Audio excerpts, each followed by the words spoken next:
Welcome back to Dark Souls 2.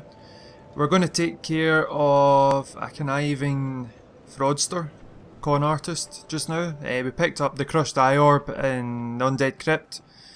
Before you do this, if you need to buy anything from Aldia of Lindale, do it now.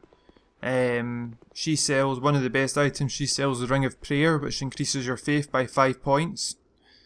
So now we get the message, the crushed eye stirs. And we already know that Aldia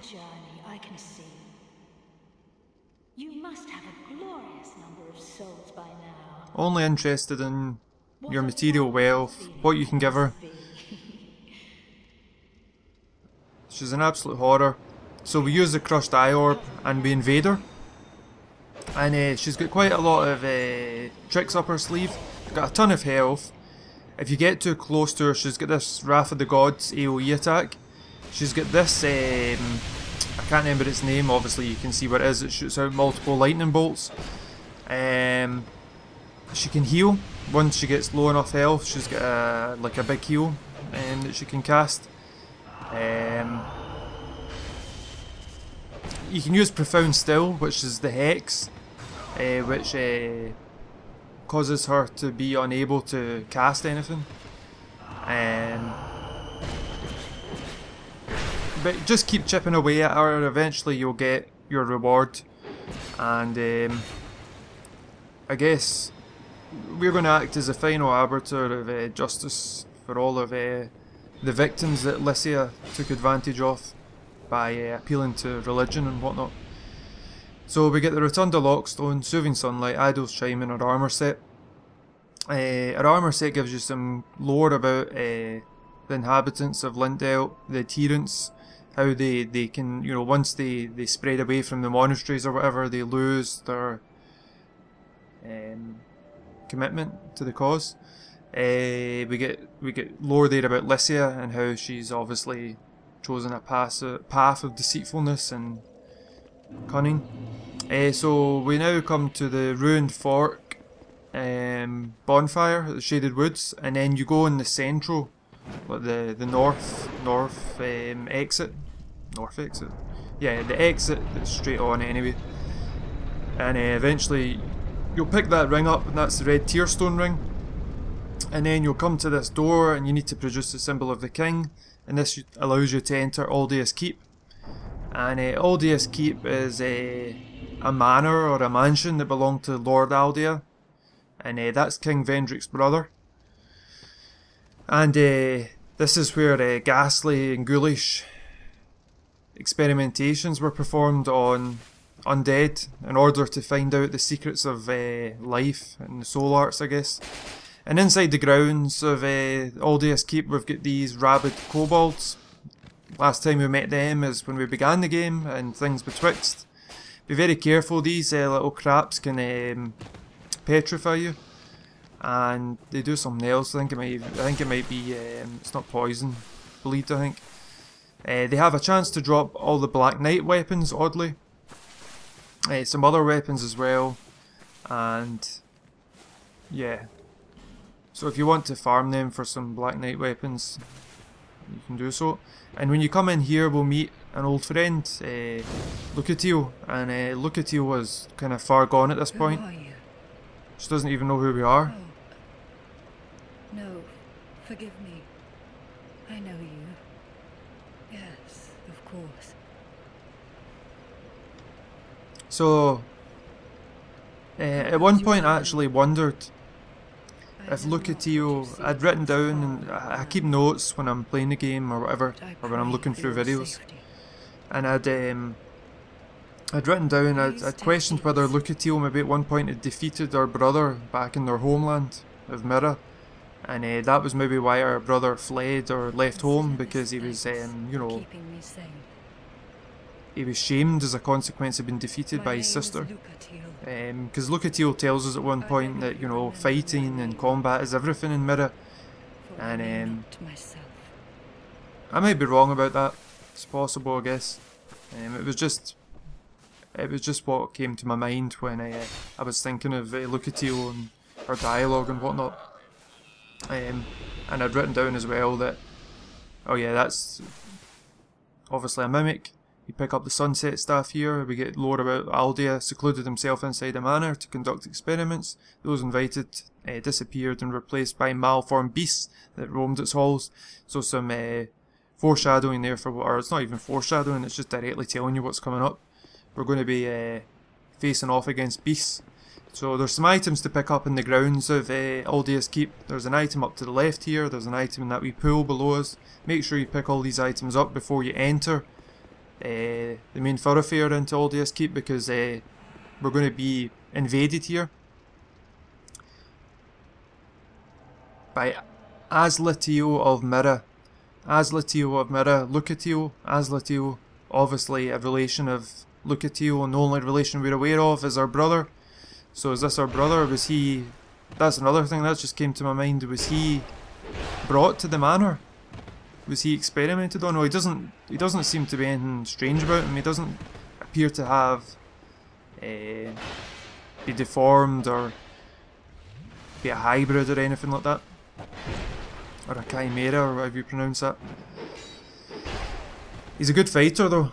So if Lucatio did defeat him when they lived in Mirrah together, then Lucatio's one heck of a good fighter too. He just seems to thrash out. He's maybe not talented, but unrelenting.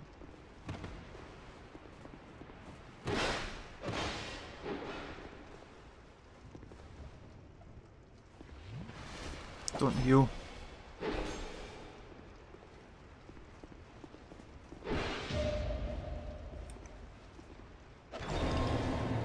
And that's the end of Aslatio of Mirrah. And if he gets too close, see to that, the rocking, what you call it? Stagecoach. If he gets too close to the stage, Quagmire. If he gets too close to the stagecoach, be careful. He can, I think he can cause the beast inside it to come out. So when you open the doors here, your eyes rest upon an amazing sight, and funnily enough, it actually comes to life, or something that becomes animated, maybe not to life. And I'm purposely going to allow myself to be killed here, and I would recommend that you do the same, because you need to be hollow for what we're about to do. We're about to talk to a very important NPC, and if you talk to him while you're human, it can cause issues. So talk to him while you're hollow. Behind you there was another stagecoach, and it can release one of these, oh goodness, I've forgotten its name. Basilisk, that's its name. So come through here and turn right. If you turn left, you're going to encounter a lot of signs on the ground, orange signs telling you that don't you dare. There's a switch at the end of the hall on the opposite side of here, and well, yeah. You're nicely hollowed, aren't you? So this is Navlan, Tormented by memories, burdened by guilt.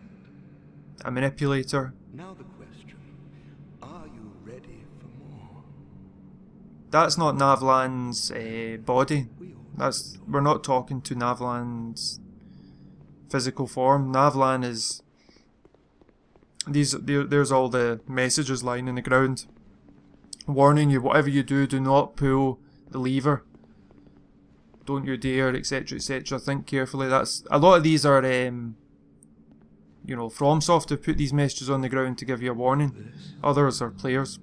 But yeah, so he's behind a force field. Long ago, this naive vessel of mine. This naive body of mine, the person whose body I'm inhabiting. This person is possessed by what the person once known as Navlan, or the entity known as Navlan. So we're getting the, you know, Navlan's telling us he was brought into existence, or he came to possess this body because the owner of the body at one point was performing crazy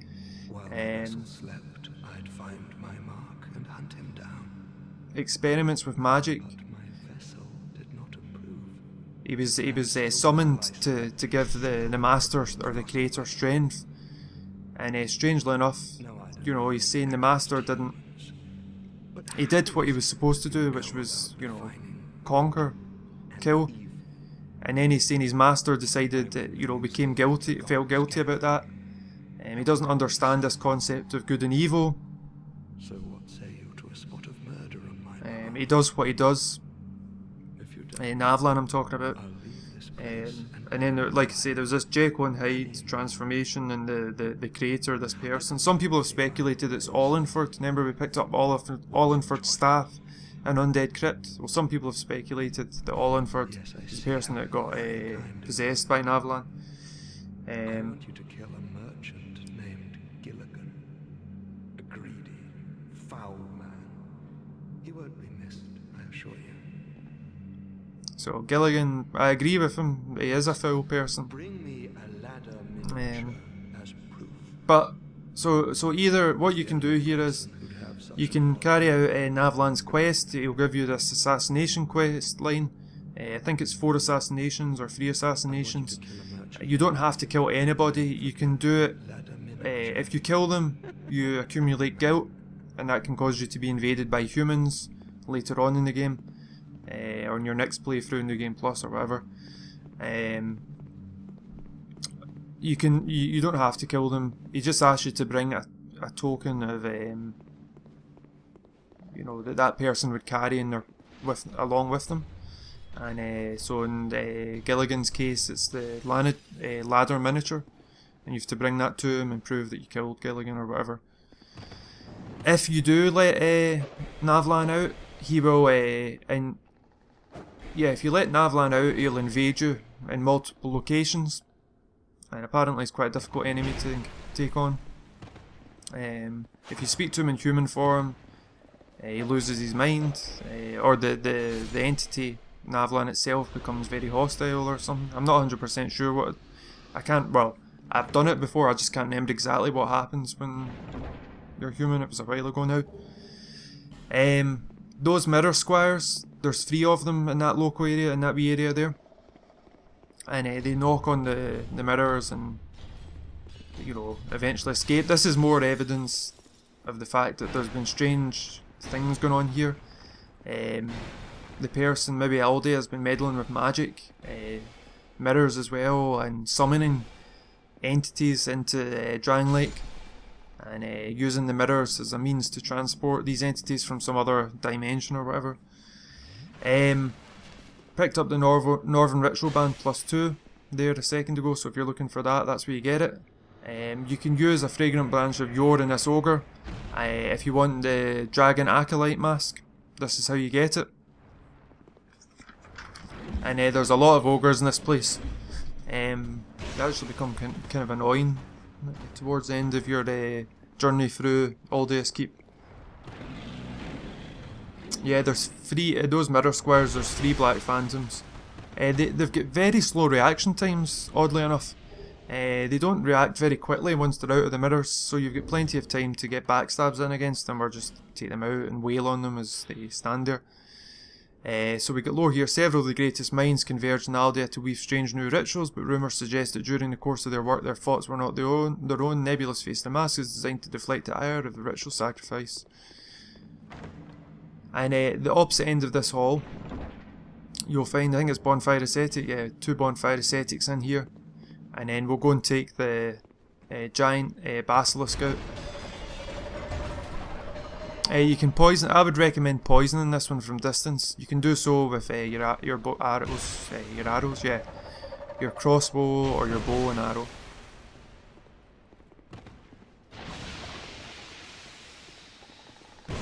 So I'd written here as well that this giant basilisk has the opportunity or the chance to drop the Dragon Sage hood. And that increases your, if you wear that, increases your intelligence and faith by 1 point.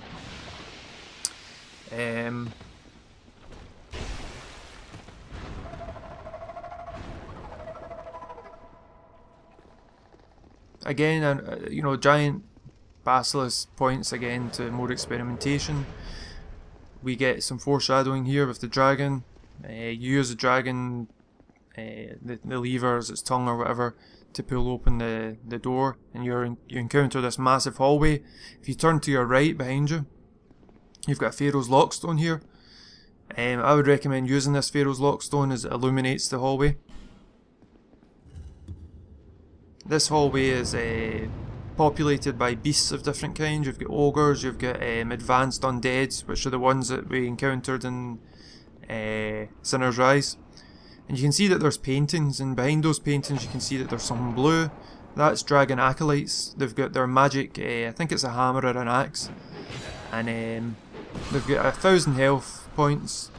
I don't know why they're hiding behind the paintings, but I've written that they've got the chance to drop all their armour sets, petrified dragon bones and Elizabeth mushrooms.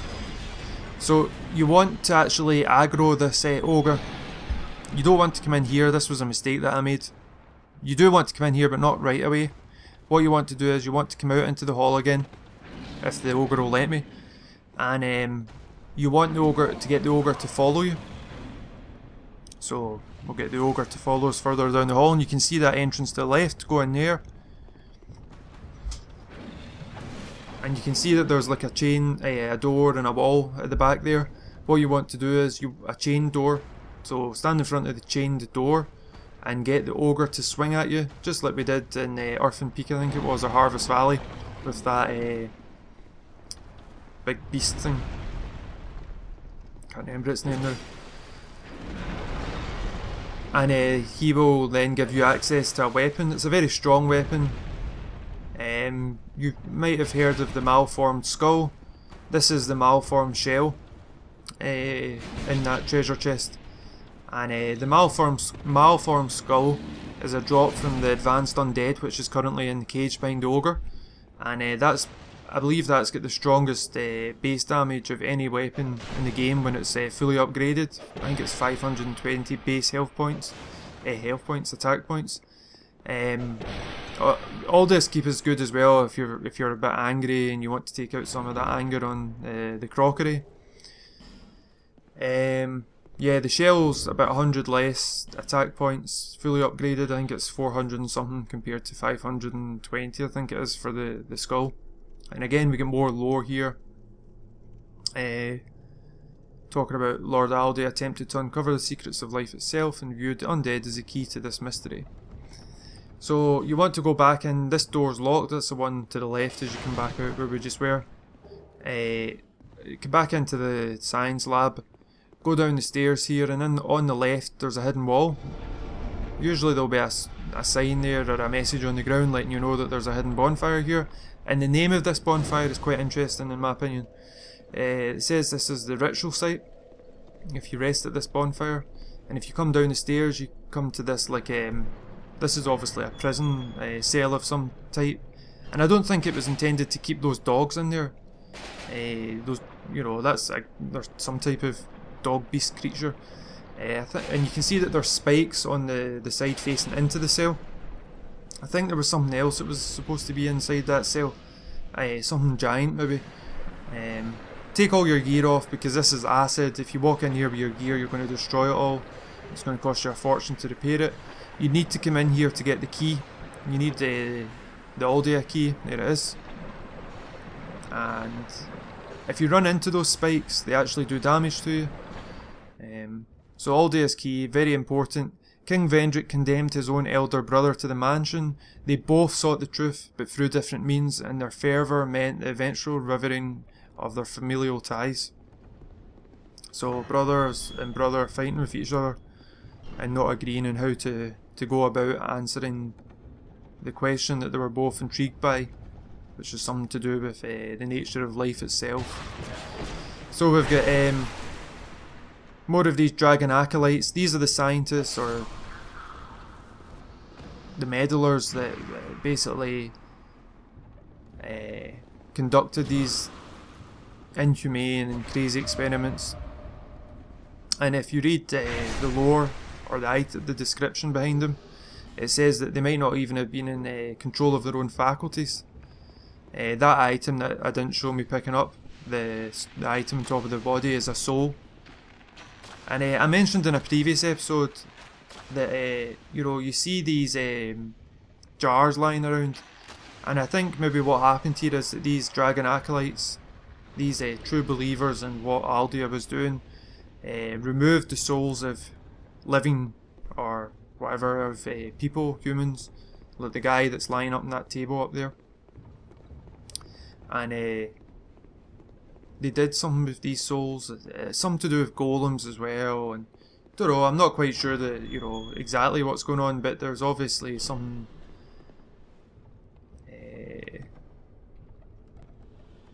I've lost my train of thought. Anyway, let me talk about this guy, the ogre. Yeah, be careful with this one, because it's quite a small room. You've not got much room to move around in, and I got too cocky here, and you'll see what happens. Yep.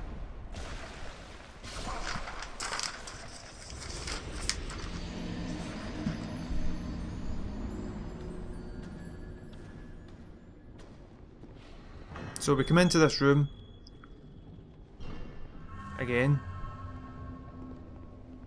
and he's thankfully opened the shortcut to us. This room here, just come down the hallway from where the bonfire is, and this is one of the most interesting rooms in Aldia's Keep. You can see we've got a dragon acolyte, he's doing something with a soul, and you can see that there's these strange creatures. Maybe it wasn't a soul, maybe it was just his weapon actually. But there's a butcher's knife, and we already know there's some interesting lore behind the butcher's knife. Look down, there's a prison cell with acid, and those creatures in front of us, they become important later in the game, but remember their butthole faces. And the acid, I think it's interesting, there's acid down there. We already know there's one of those giant acid beetles, we took it out a moment ago. So probably they were farming the acid beetle to get the acid to do whatever it was they needed to do with the acid on these giant creatures that are inside that room. And that's the ritual site. That's where the ritual was carried out, I think. Be careful when you pick those items up as some kind of trap with another ogre beast. You can actually run behind this ogre beast and make your way to the fog gate.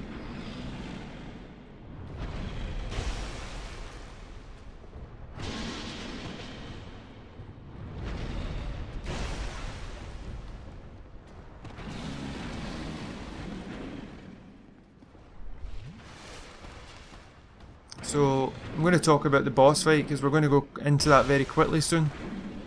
The boss fight is coming up. The boss here is weak to magic and resistant to fire. So we already picked up aromatic ooze.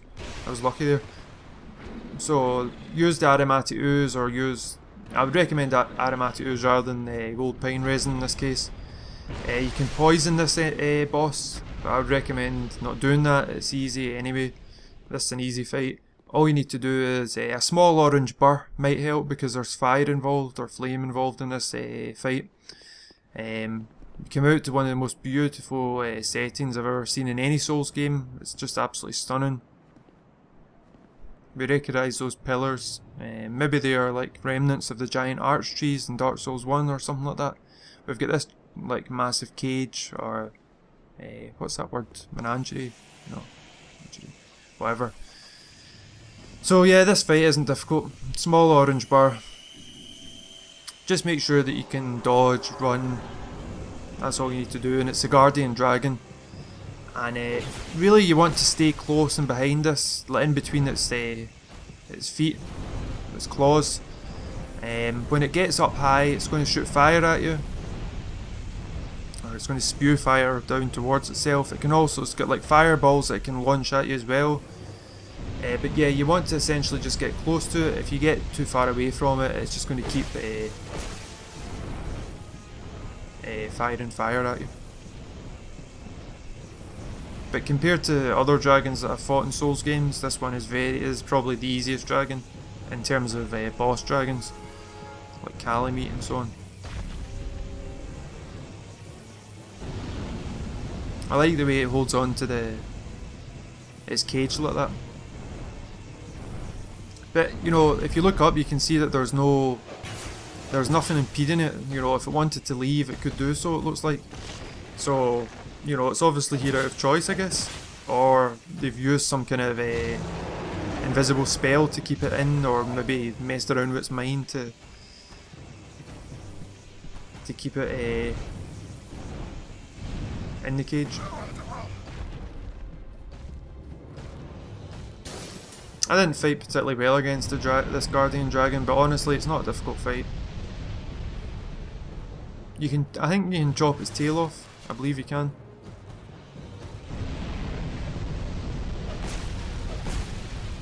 You'll be glad for an easy dragon fight if you're used to fighting Calamite. Some people find Calamite extremely easy, but so that's it.